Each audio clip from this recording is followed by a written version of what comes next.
Hello po mga Aries. Ito po ang reading nyo sa kalahating buwan ng June. Ito po ay sa June 1 hanggang June 15 mga Aries. Paalaala po na ito po ay general reading at hindi po ito personal reading mga Aries. So simulan na po natin. Ano ang ganap sa mga Aries sa June 1 hanggang June 15?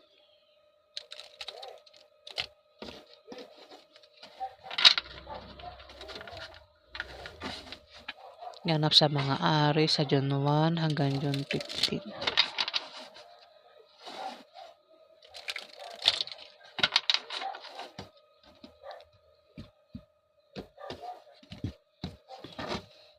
Ganap sa mga Aries sa June 1 hanggang June 15. Ganap sa mga Aries sa June 1 hanggang June 15. Ganap sa mga Aries sa June 1 hanggang June 15.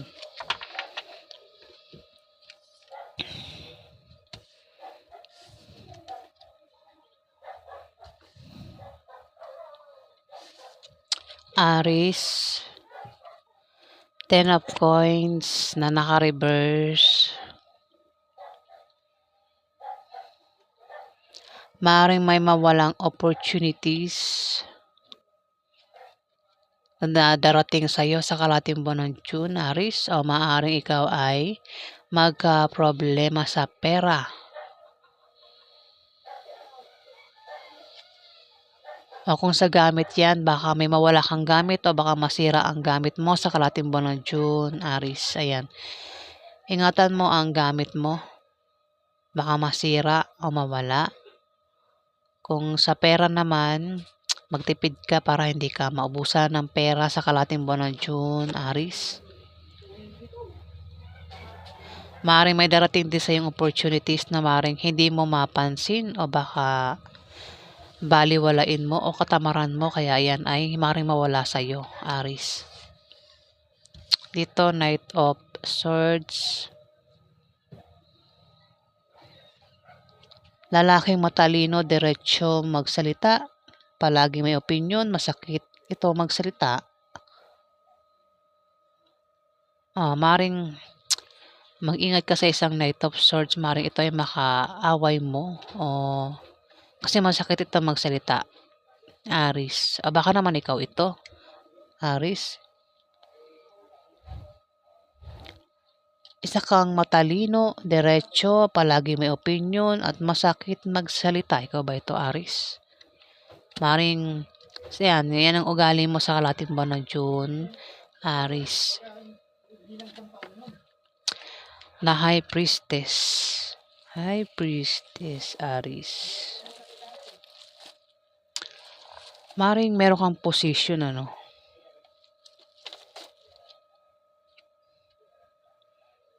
Parang nakikita ko to, parang may position ka. Kung meron kang mga kutob o intuition sa kalahating buwan ng June, pakinggan mo, Aries. Totoo yung kutob mo o intuition mo, Aries. Maaari din na may panawaging espiritual na darating sa iyo. Yan ay feminine influences sa buhay mo. Maaaring galing sa nanay mo, ate mo, tita mo, o maaaring sa kaibigan mong babae, Aries, na magbibigay sa iyo ng bagong pananaw patungkol sa suliraning kinahaharap, Taurus. Ayan, kung meron kang mga kutob, intuition, pakinggan mo, Aries, sa kalahating buwan ng June.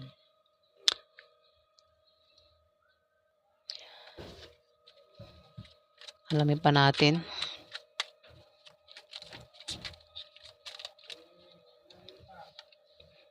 Ano pa yung ganap sa mga Aries?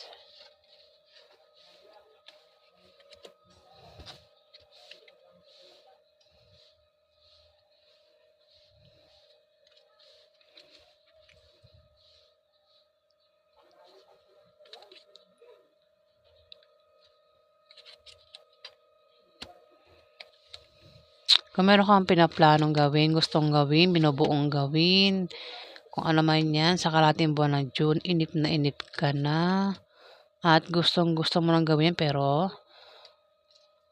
huwag ka magmamadali. Kung ano man yung pinaplano mo, inaantay mo, huwag mong mamadaliin, Aris.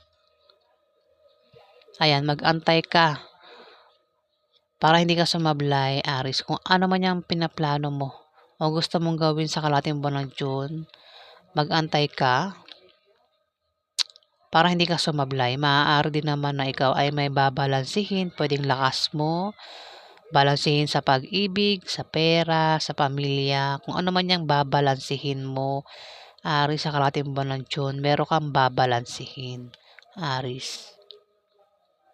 Maaari din naman na maging masipag ka. Pwedeng meron kang pagkakabalahan sa kalahating buwan ng June at mukhang mawawalan ka ng time para ikaw ay pahinga. Taurus. Aris. Ayan, Aris.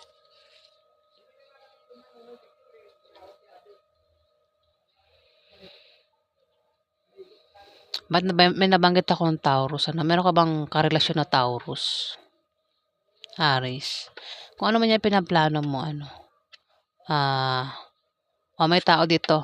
Aris ang nagpaplano at matagal yan ang gustong gawin yung plano niya. Aris.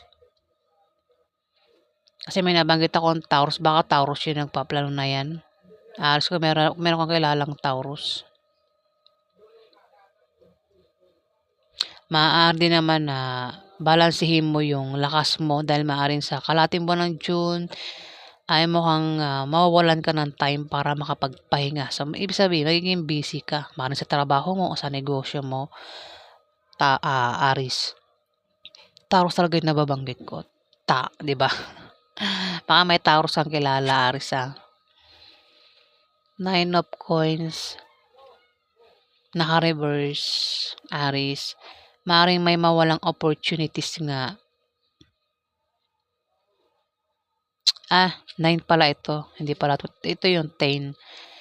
May mawalang opportunities sa'yo kung hindi mo yan papansinin. Kung may darating sa'yo, baka baliwalain mo lang din, Aris. Dito 9. Naka-reverse din. Maaaring maubusan ka ng pera kung hindi ka magtitipid sa kalahating buwan ng June.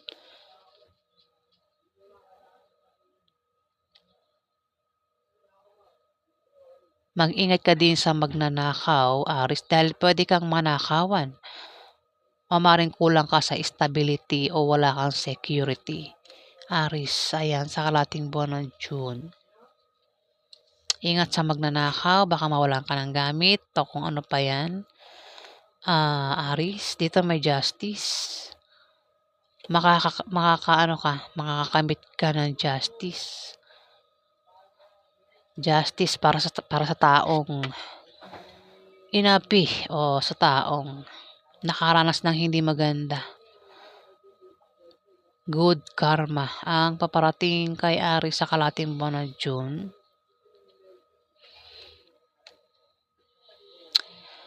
Maaaring magka-problema ka sa pera.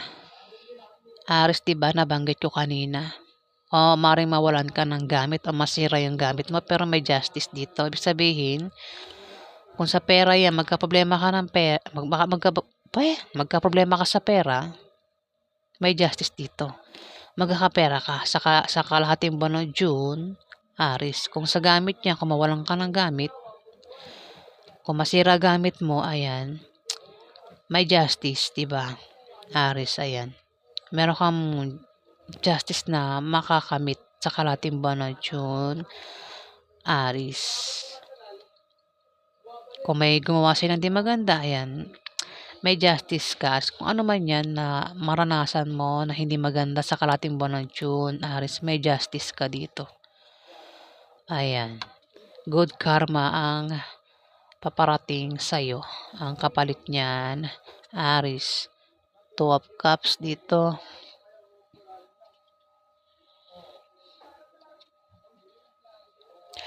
Meron ka bang karelasyon, Aris? O may tao dito ang magkarelasyon? Aris. Kung ikaw ay may karelasyon, Aris, may attraction sa inyo o magkakaroon ng attraction sa inyo sa kalahating buwan ng June, Aris, ng karelasyon mo. Puwede rin na magkaroon ng reunion sa inyo ng karelasyon mo kung magkahiwalay kayo niyan, Aris.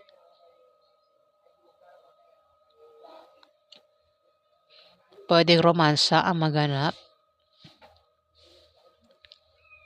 sa kalahating buwan ng June. Pero kung single ka, Aris, meron ditong couples ang involved sa'yo sa kalahating buwan ng June. Maaaring ito ay makakamit ka ng karma sa dalawang ito, Aris, sa kalahating buwan ng June. Puwede mo i-reverse, maaaring sila yung makakamit ng karma, Aris. Kung sino man ang gumawa sa inyo ng hindi maganda, Aris, siya yung makakarma, ha? Sa kanya yung bad karma, sa'yo yung good karma. Para sa taong inapi, good karma. Sa tao ng api, bad karma yung mapupunta sa kanya, Aris. Dito,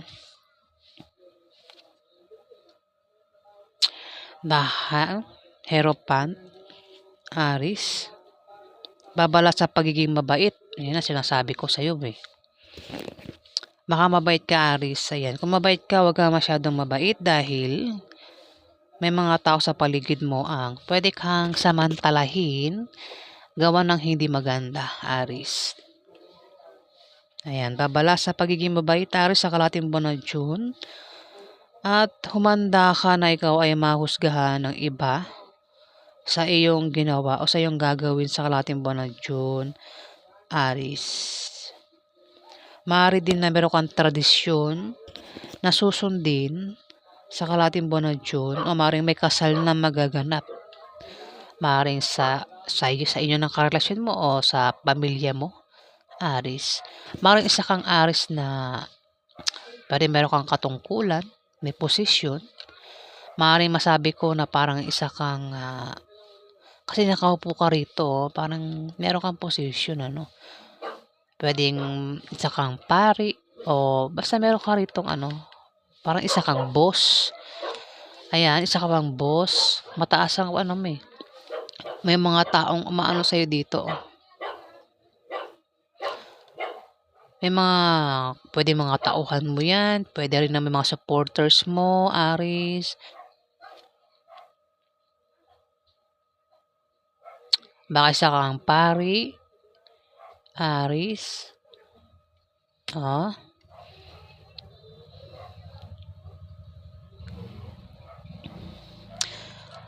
Yung nga, Aris, kung mabait ka, huwag kang masyadong mabait sa kalahating buwan ng June dahil may mga tao mapagsamantala at maaaring etong may couples ka rito. Kung single ka, Aris, may couples dito, pwedeng ito ay anak mo at asawa ng anak mo, maaaring ayan, Aris, huwag kang masyadong mabait nga sa kalahating buwan ng June. Dahil may couples dito, maaaring samantalahin ka, samantalahin ang kabaitan mo, Aris, sa kalahating buwan ng June.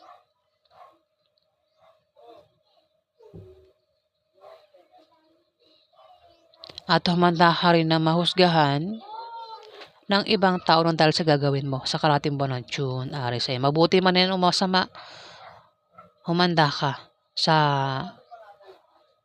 mata ng mga nasa paligid mo na maaari kang husgahan nila sa kalahating buwan ng June, Aris. Meron ditong King of Pentacles, King of Coins.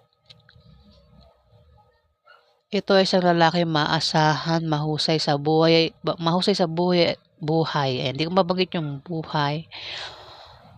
Hindi ko straight. Talaga may problema ako sa pagsasalita, Ayan, ulitin ko. Isang lalaking maasahan at may mahusay sa buhay. Maaaring makatulong sa kaperahan, financial. Maaaring makatanggap ka ng pera dyan, Aris, sa kalahating buwan ng June. Isang King of Coins. Isa itong maperang tao at mahilig sumuporta, Aries. Yan, makakatanggap ka ng pera sa kanya sa kalahating buwan ng June, sa June 1 to June 15, Aries. Dito, 8 of Coins. May darating sa'yo na mga bagong kasaganahan, kasanayan, o kaalaman. Baka kasaganahan, kung nabanggit ko kasaganahan. Aries, maaaring makatanggap, may darating sa'yo kasaganahan sa kalahating buwan ng June, Aries. O darating itong maaaring proyekto yan na paparating sa'yo. Dagdag trabaho, kaalaman, kasanayan. Pero ang resulta niyan, pera. Pwedeng may darating sa'yong mga pwedeng produkto, proyekto na ang kapalit ay pera, Aries. Ayan, sa kalahating buwan ng June, Aries. 9 of Coins tumapat, naka-reverse. Kasi dito, maaaring maubusan ka ng pera sa kalahating buwan ng June kung hindi mo titipirin, Aries.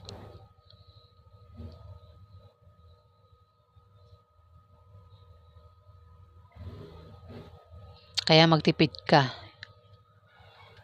Pero dito, may darating naman sa'yo. Kung maubusan ka man ng pera, may darating na proyekto o produkto na maaaring gawin mo at ang kapalit niyan ay pera, Aries. Ayan. So, yan po ang ganap sa inyo, mga Aries.